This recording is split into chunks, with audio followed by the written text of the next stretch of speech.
In the recent Future of Consciousness series interviews, they're explaining dimensional shifts.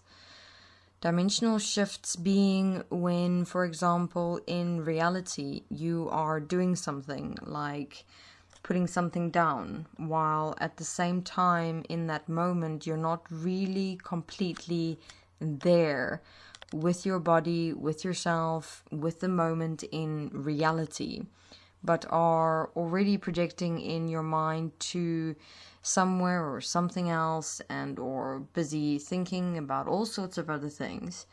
And this constitutes a dimensional shift, shifting from reality into the mind whilst actually being busy within and as reality. In this, the reality moment, which we in fact did, like putting something down, is then shifted or moved into and as the unconscious or quantum physical memory. And what we are doing in our minds, we will also not remember or recall in that moment, because our mind is so busy all of the time that one cannot recall where you were within and as it within and throughout the day.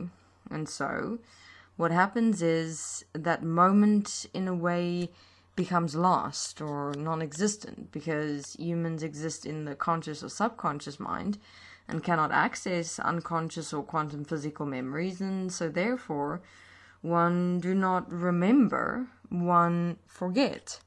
But it isn't that one forget. The reality of it is you were in fact lost in that moment, in the dimensional shift, preoccupied in the mind and not in physical reality, split between two worlds. So suggest having a listen to the Future of Consciousness interviews, now walking this particular tendency that is going to escalate more and more and more in humans, and predominantly how such dimensional shifts can happen in moments that can create massive consequence, like driving in a car and then suddenly not being able to recall the road or path you've driven, not locking or closing doors, which can lead to consequence, leaving things of importance around and losing it, all because of such dimensional automated shifts into consciousness from reality, of which humans are the directive principle. I mean, showing here the extent to which consciousness determine and control who you are.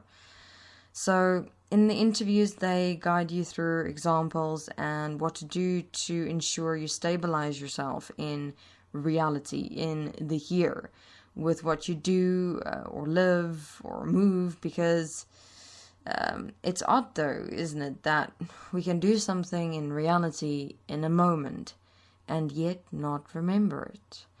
Where were we? Where are we? Are we really, in fact, here?